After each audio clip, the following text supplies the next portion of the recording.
Les damos la más cordial bienvenida a su programa UNAD, Educación y Desarrollo, programa de la Universidad Nacional Abierta de Distancia, líder en educación virtual para América Latina.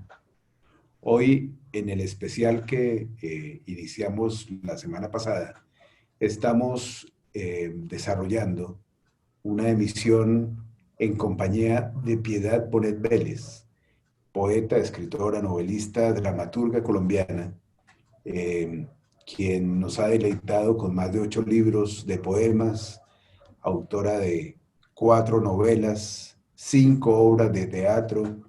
Sus cuentos y ensayos han sido publicados en revistas y periódicos del orden nacional e internacional. Ha dejado con su ejemplo un sello, una vanguardia de lo que implica representar muy bien a nuestro país en diversos encuentros de poesía. Sus poemas han sido traducidos a múltiples idiomas: el italiano, el inglés, el francés, el sueco, inclusive el griego y el portugués. Y por supuesto nos alegra muchísimo, Piedad, que nuevamente estés aquí para seguir haciendo el recorrido de tu muy interesante vida. Bienvenida. Bueno, muchas gracias, doctor Leal. Estamos aquí hoy recordando eh, esa experiencia como docente en la Universidad de los Andes por 30 años en el programa de filosofía y, por supuesto, un enriquecimiento de lo que ya iniciamos a contar como parte de una experiencia docente que te permitió, entre otras, crear nuevas competencias y afianzar esa carrera como escritora y en otros ámbitos como los que hemos mencionado. Eh, Cuando uno habla de ser docente, que yo creo que es la profesión más hermosa que puede tener un ser humano, en la responsabilidad de forjar proyectos de vida para bien de otros seres humanos, eh, ¿qué legado le quiso dejar usted a sus estudiantes en estas múltiples generaciones que pasaron por las orientaciones y por la conducción de sus cátedras? Bueno, yo creo que lo que más quise hacer fue que amaran la lectura, Ajá. porque lo que hacíamos en clase siempre era trabajar los textos de distintos autores, bien sea en poesía o bien en novela, ¿sí?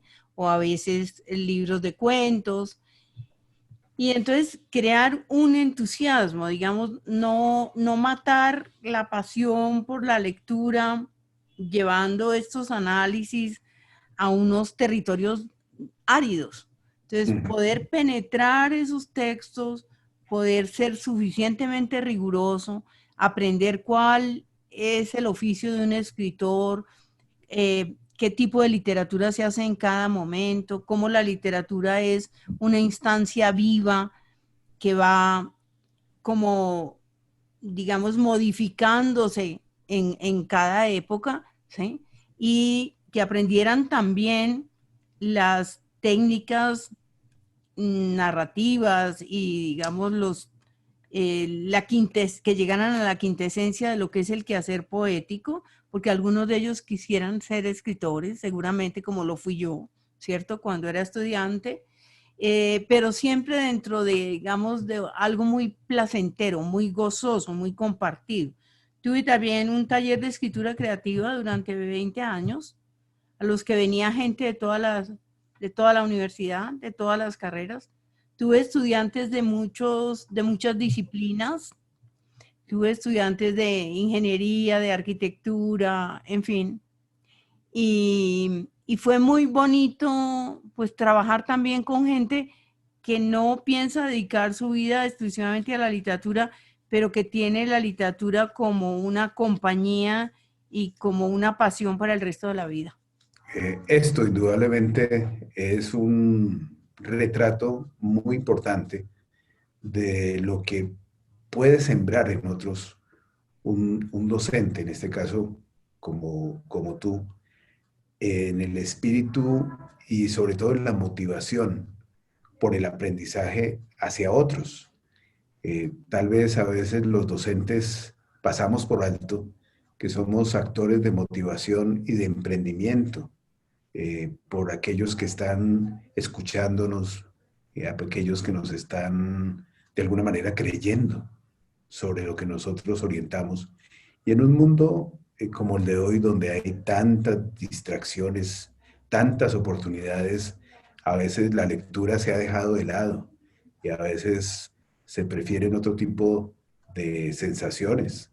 Eh, Recuperar ello es vital y por supuesto me gustaría preguntarte cómo influir para seguir reactivando esos hábitos y esas competencias lectoescritoras en los jóvenes hoy en día. Bueno, yo creo que eso empieza muy temprano en la casa. O sea que yo creo que deberíamos repetir mucho que los padres deben leer a los niños antes de que se duerman, de que deben comprarles libros lindos, si no se los pueden comprar también están pues las bibliotecas de donde se pueden sacar.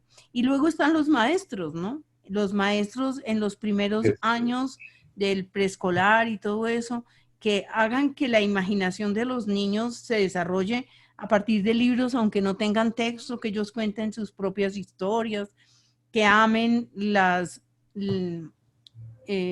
ilustraciones de los cuentos, que ellos mismos jueguen a imaginar que cuentan cosas, ¿no? Y en Así la es. adolescencia creo que es absolutamente importante es ponerles a leer cosas que amen, no libros que detesten, ¿sí? Y que Claro, no puedan leer, porque uno tiene que tener sentido de la realidad. Y no se puede poner a leer todo el Quijote en un curso a un estudiante. Con que sí, lea 2 o 3 capítulos que lo hagan reír, que lo hagan reflexionar, que le permitan saber qué es el Quijote y desterrar la idea de que es un libro aburridísimo, que no se sabe de qué trata, sino, no sé, de un señor loco, que es lo que todo el mundo sabe, ¿sí?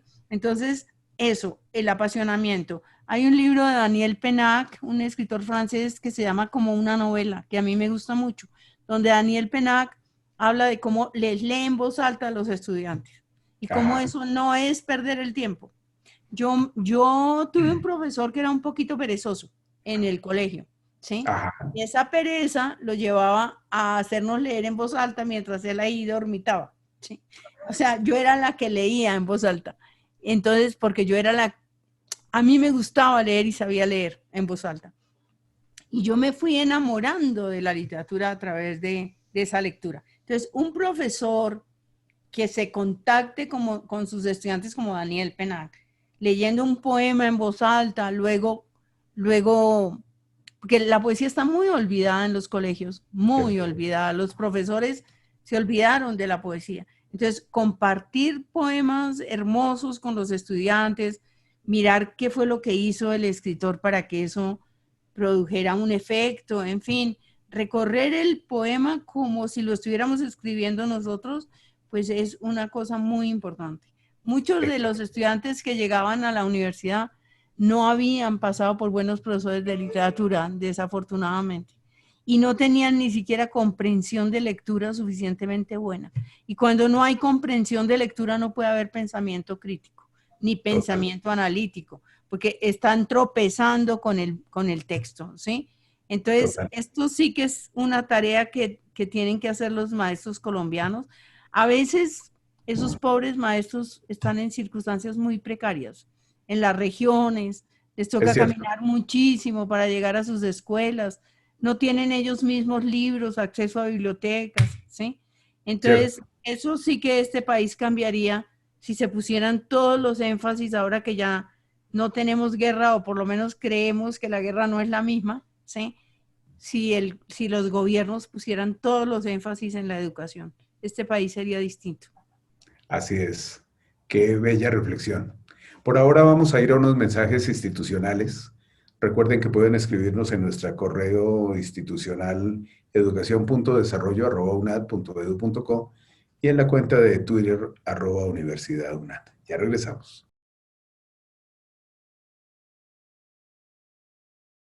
Continuamos con una educación y desarrollo, hoy en mención de honor, eh, escenario de recorrido de una vida muy importante para los colombianos, la de Piedad Bonet Vélez.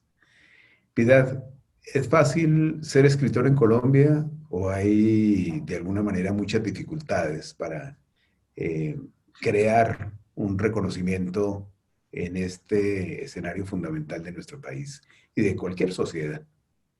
Bueno, creo que en general ser escritor en cualquier país es difícil, no es fácil, ¿sí? Habrá unos países en que hay más facilidades, más becas, sí, subvenciones a los escritores para que puedan hacer su trabajo. Pero pues no es el caso de estos países que no son exactamente ricos ni tienen una infraestructura verdaderamente importante en estos territorios. En Colombia me parece que eso ha cambiado. Ya las editoriales tienen más apertura, más interés por sus propios autores. Eh, Cuando yo salí de la universidad era muy difícil, en verdad, publicar un libro. Entonces creo que las cosas han cambiado, pero son mundos competitivos, ¿no? Mundos estos de los creadores, ¿no? Las artes plásticas, la música. Y, y hay que trabajar mucho para ganarse la confianza de los lectores, para que sin hacer concesiones comerciales, los libros tengan de verdad audiencias grandes. Económicamente, pues no es rentable aquello de ser escritor, ¿no? Muy ¿Cierto? poca gente vive de la escritura. Entonces se necesita, digamos, mucha vocación Se y requiere mucha de, perseverancia. es cierto, se requiere de un escenario creativo para previamente escribir un libro, una novela, No necesariamente, Ajá, porque hay gente que ha salido, digamos, de ámbitos muy pobres y muy limitados. Estoy pensando en Camus, el escritor francés, argelino, ¿no? sí, cierto. Eh, que salió de la nada. El mismo García Márquez, eh, pues Aracataca, pero gente con gran imaginación y sobre todo con gran pasión. Él llegó allí a Zipaquirá, encontró buenos maestros, encontró que por allá canalizaban su pasión literaria y logró lo que logró a punta de talento, por supuesto, pero de trabajo también.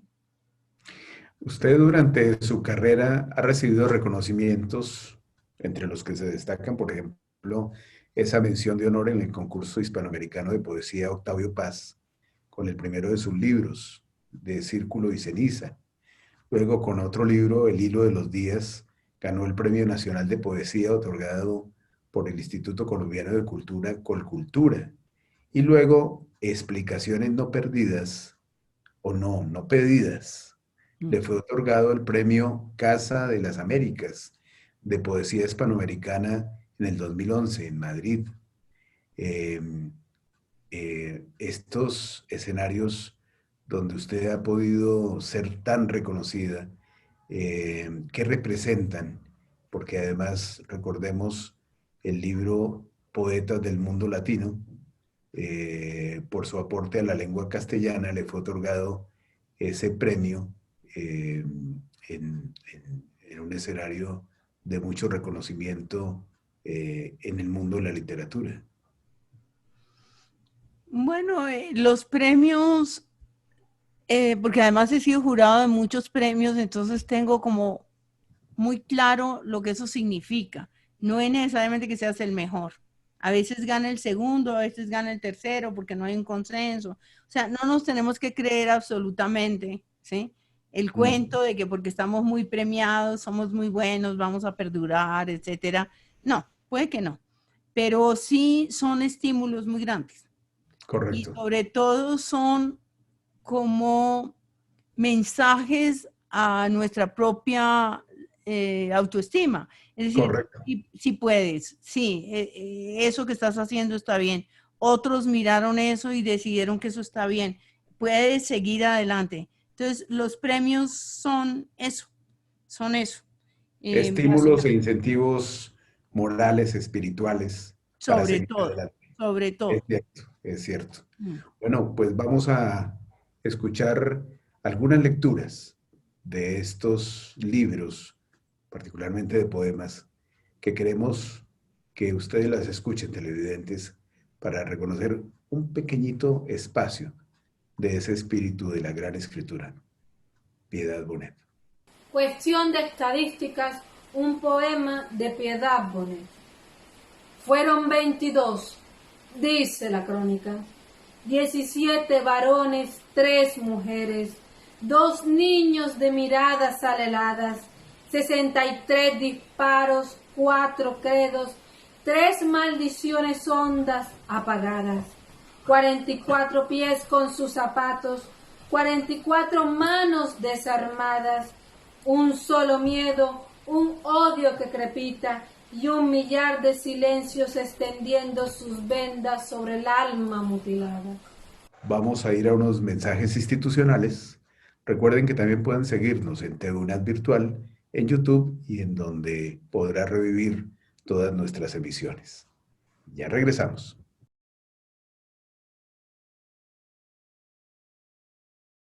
Continuamos con una de educación y desarrollo, mención de honor.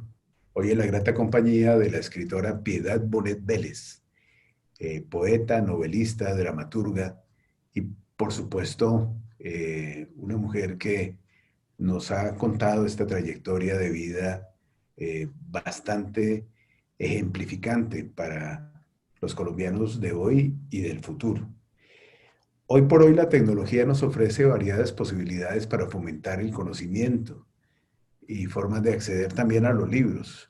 Desde su punto de vista como docente, ¿cuál es su opinión frente a la calidad de la lectoescritura de nuestros jóvenes y qué cree usted que debamos de fomentar, como ya nos lo dijo en una respuesta anterior, sobre todo para los más pequeños, para que entremos en un escenario donde la praxis de la lectura y de la escritura son fundamentales, inclusive si uno no va a ser ni escritor ni poeta, sino para darle un sentido y un significado a la vida y a la existencia. Sí, yo creo que la lectura debe comenzar como un placer.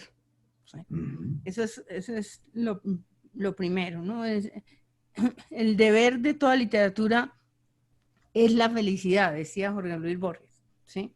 Pero esa felicidad tiene, no necesariamente la depara lo fácil. Podemos llegar a lo difícil y a sentir felicidad con lo difícil poco a poco a través de la lectura.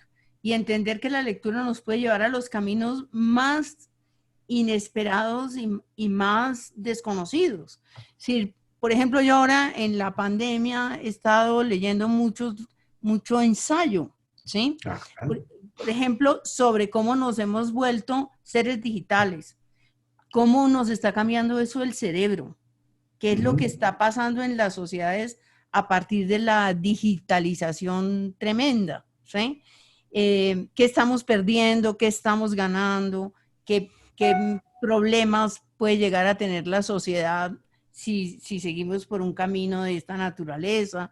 En fin, entonces estamos siempre pensando en nuestra vida y en la vida de los que vienen a continuación, ¿cierto? La lectura nos hace seres críticos, nos hace seres responsables, ¿sí? Eh, y nos hace personas con capacidad de introspección, con Cierto. capacidad de conocernos a nosotros mismos. Porque la gente piensa a veces que la novela es pura diversión. No, no. La novela lo que nos muestra es los grises de la humanidad, que el mundo no es en blanco y negro. Nos permite comprender al otro, tolerar al otro, ponernos en una situación de examen del otro sin juzgar, ¿sí? Y así juzgamos a Madame Bovary, y así juzgamos a Ana Karenina, y así juzgamos al coronel Aureliano Buendía, Sí. que promovió 32 levantamientos armados y los perdió todos, ¿sí? Y ahí vamos como haciéndonos seres humanos con mayor apertura al mundo. Yo no diría que mejores seres humanos necesariamente, ¿no? No es que Con nos una mente vamos más abierta. sino mente más abierta, que es lo que necesitamos y en este país especialmente para tolerar al que piensa distinto y no considerarlo nuestro enemigo, sino simplemente una persona que está en otro lugar y con el que deberíamos poder dialogar sin irnos jamás a la violencia ni a la agresión. De acuerdo, de acuerdo. Pues miren, sigamos deleitándonos con estas poesías de Piedad Bonet y por supuesto, escuchémoslas. Canción. Nunca fue tan hermosa la mentira como en tu boca, en medio de pequeñas verdades banales que eran todo tu mundo que yo amaba. Mentira desprendida, sin afanes, cayendo como lluvia sobre la oscura tierra desolada. Nunca tan dulce fue la mentirosa palabra enamorada, apenas dicha, ni tan altos los sueños, ni tan fiero el fuego esplendoroso que sembrara. Nunca tampoco tanto dolor se amotinó de golpe, ni tan herida estuvo la esperanza. Piedad, ha llegado un momento muy especial. Quiero extenderle una invitación, y es que la Universidad Nacional Abierta de Distancia, en el marco de su 40º aniversario, ha tomado la decisión de hacerle entrega del reconocimiento de mención de honor por la educación y el desarrollo de Colombia, en un evento que, ojalá lo agende desde ahora, se celebrará en el mes de agosto del año 2021, y en donde usted será distinguida por el importante aporte que le ha hecho a la cultura, a la educación, a la formación y a los impactos que desde sus libros, desde su experiencia, desde sus obras, han permitido impactar para que sumemos en la construcción de una paz duradera para nuestro país. Así que la esperamos en ese evento donde la universidad reconocerá todos sus talentos, todos sus méritos como corresponde. Bueno, me siento muy honrada, primero muy sorprendida, luego muy honrada y finalmente muy agradecida. Muchísimas gracias, doctor Leal, por su compañía, por sus preguntas y bueno, me ha encantado estar con la gente de UNAD, que sé que son escritores, estudiantes con persistencia y con fe en que el estudio les va a abrir caminos importantes. Así es, así es. Piedad Bonet, nuestro reconocimiento por siempre. A ustedes, queridos televidentes, gracias por su compañía. Los invitamos a seguir en nuestras emisiones por el canal institucional, el canal Zoom universitario y por nuestro canal en YouTube, TV UNAD Virtual. No olviden escribirnos a nuestro correo institucional educacion.desarrollo@unad.edu.co y a nuestra cuenta de Twitter @universidadunad. Hasta la próxima.